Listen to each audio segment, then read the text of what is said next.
Et voilà, victoire 3-0 du Paris Saint-Germain. Le football est simple quand on joue simple. C'est très clair, c'est très net, c'est très précis. Un Lionel Messi exceptionnel ce soir. Distributeur de caviar, distributeur de ballons pour Kylian Mbappé qui a été double buteur et passeur décisif. Messi, buteur et double passeur décisif.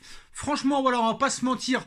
On n'a pas pris énormément de plaisir pendant ce match, mais les 20 dernières minutes sont vraiment très très bonnes de la part du Paris Saint-Germain qui s'envole au classement, premier de Ligue 1, et surtout le Paris Saint-Germain qui reste invaincu, et surtout le Paris Saint-Germain qui fait un clean sheet, le deuxième d'affilée en championnat, c'est rare pour le citer. Donc voilà, très clairement, victoire logique, mais c'est vrai quand même que le PSG aurait pu se rendre la tâche beaucoup plus facile à 1-0, avec beaucoup d'occasions ratées de la part de Mbappé. S'il y a 4-0 à la mi-temps, le match est plus tranquille. Très clairement, sur le but de Mbappé, du premier but au deuxième but, on n'a pas vu grand-chose. On s'est même fait bouger par Ajaccio. Mbappé aurait pu en marquer 3 ou 4 en première mi-temps, mais malheureusement le PSG s'est contenté de peu. Et heureusement, la Pulga, Léo Messi, a commencé à accélérer, a commencé à se mettre en distributeur de caviar, de ballons. Et très clairement, on a vu un très grand Messi ce soir. Alors certes, d'accord, c'est Ajaccio, 18e de Ligue 1. Ce qu'il faut citer, c'est que c'est encore deux membres de la MNM qui marquent ce soir. C'est toujours Messi, Neymar et Mbappé qui marquent depuis plus de 2 mois maintenant, ou d'1 mois et demi je crois. Je crois que depuis le 3 septembre dernier, tous les buts du Paris Saint-Germain ont été inscrits par la MNM. Mais quoi qu'il en soit, Galtier quand même a fait un beau coaching, en rentrant les joueurs un peu plus tôt dans le match. Il n'a pas attendu la 85e pour faire rentrer des joueurs. Même El Shaddai Bichabou, 17 ans, a joué les 10 dernières minutes avec son physique imposant. Carlos Soler a été nullissime. On l'a pas vu du match, Carlos Soler, 25 millions d'euros. Il ne sait même pas tirer un corner. Fabien Ruiz, au milieu de terrain, il apporte énormément de choses. Et quelque chose qu'il faut citer, c'est le deuxième match d'affilée où le PSG joue en 4-3-3. Ça veut dire qu'à 4 derrière et à 3 au milieu de terrain. Et ça fait 2 matchs que tu ne prends pas de but. Marquinhos est beaucoup mieux dans une défense à 4. Très clairement, Marquinhos commence à revenir un petit peu à son niveau initial.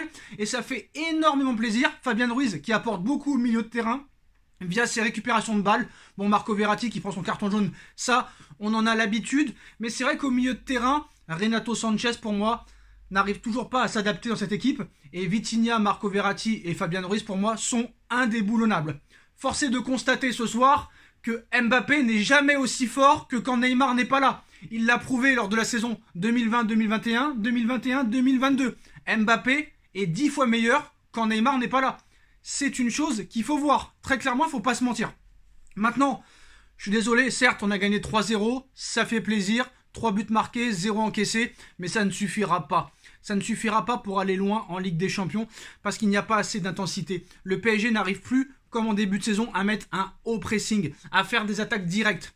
Le problème, c'est que quand tu gagnes 3-0 ou 4-0, à la fin, c'est toujours des buts à la fin anecdotiques. Mais très clairement, voilà, un match c'est 90 minutes, donc on va pas s'en plaindre. Très clairement, on va pas s'en plaindre. Mais quand tu vois quand même que de la 55e à la 75e, tu t'es fait assez bouger quand même, c'est pas normal. En deuxième mi-temps, du début de la deuxième mi-temps, tu t'es fait un petit peu bouger par Ajaccio. C'est pas normal que ces mecs-là se disent à 1-0, ça y est, c'est terminé. Non, un match, il faut continuer à marquer, il faut continuer à attaquer. Ce n'est plus possible. Honnêtement, c'est plus possible. Alors, première mi-temps, Kylian qui marque, mais qui a raté quand même beaucoup d'occasions.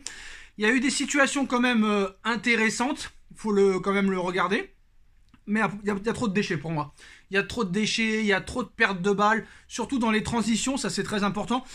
Et surtout, il y a un manque de rythme. Il y a un manque d'équilibre, très clairement, parce que ce soir, tu fais la différence grâce à tes individualités, très clairement. Messi, Mbappé, Mbappé, Messi, Mbappé-Messi connection, mais sinon, si ces deux joueurs ne sont pas là, comment tu gagnes les matchs? Très clairement, expliquez-le-moi. Si Mbappé et Messi ne sont pas là ce soir, qui c'est qui te fait gagner le match? Personne. Tu serais reparti avec un 0-0 pourri.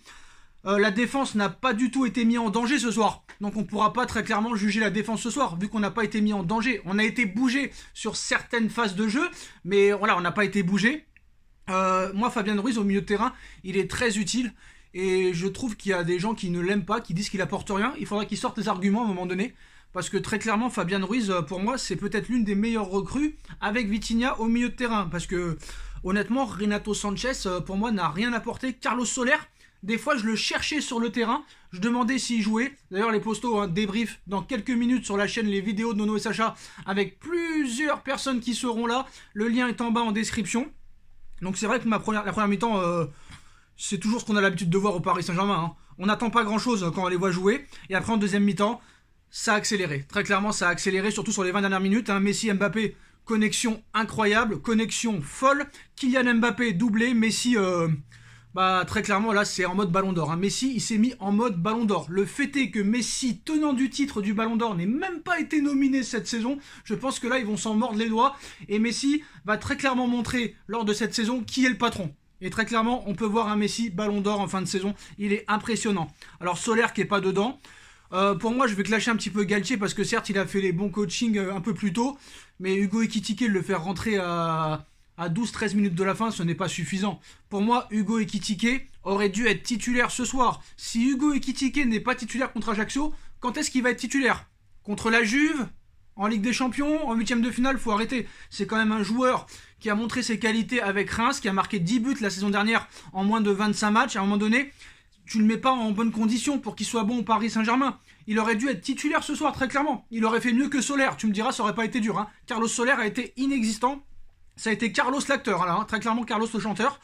Bon, maintenant, Ekitike n'est pas assez de temps de jeu, mais voilà. Moi, j'ai trouvé très bon Fabien Ruiz. On a les 3 points, on reste invaincu, ça va emmagasiner de la confiance. Avant le match contre le Maccabi, mardi soir au Parc des Princes. Donc voilà. Pour moi, l'homme du match, Mbappé, Messi, Mbappé. Moi, je mettrais quand même homme du match, Lionel Messi, qui a été un distributeur de caviar, qui a accéléré le jeu, qui a marqué, qui a été double passeur.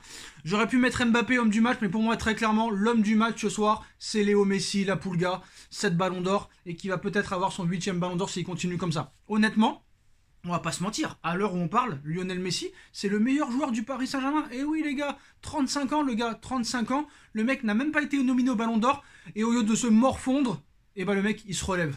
Il se relève. Lionel Messi, c'est un exemple. Et même à 3 semaines, 1 mois de la Coupe du Monde, le mec continue à se battre, continue à tout donner sur le terrain, parce que là, très clairement, c'était le match idéal pour se blesser. En Corse, tribune pourrie, ambiance chaude, et lui, il s'en fout. Il continue. Et je pense qu'il va continuer longtemps à jouer au football, Léo Messi, parce que très clairement, là, je pense qu'on va voir un Messi très très bon dans les matchs à venir. Et à l'heure actuelle, j'ai pas peur de le dire, Léo Messi, c'est le meilleur joueur du Paris Saint-Germain. Donc voilà, les points positifs ce soir, clean sheet, on prend pas de but. Deuxième point positif, on gagne. Troisième point positif, on gagne enfin par 2 et 3 buts d'écart. Messi buteur, Mbappé passeur, Messi buteur. Voilà, franchement, match idéal. Même si on s'est un petit peu ennuyé, heureusement sur la fin, ça s'est décanté. On a vu beaucoup plus de jeux. Et dommage que le Paris Saint-Germain n'arrive pas à faire ça au moins 1 heure pendant un match. Parce que très clairement, ce soir, tu peux gagner peut-être 7 ou 8-0 si tu te concentres et si tu mets toutes tes occasions. Parce que voilà, ils t'ont bougé dans certaines transitions, ils t'ont bougé. Mais voilà, très clairement, si tu aurais accéléré tout le match, tu aurais pu gagner 7 ou 8-0. Mais bon, quoi qu'il en soit, le PSG a fait le travail. Le PSG s'impose 3-0 ce soir avec un Mbappé et un Messi passeur et buteur. Qui est l'homme du match? Moi, je mettrais Léo Messi. Dites-moi en commentaire ce que vous en pensez. Et on se retrouve dans quelques minutes, les postos, avec un débrief de fou sur la chaîne des vidéos de Nono et Sacha. A tout de suite, les postos, et allez Paris. Tchuss.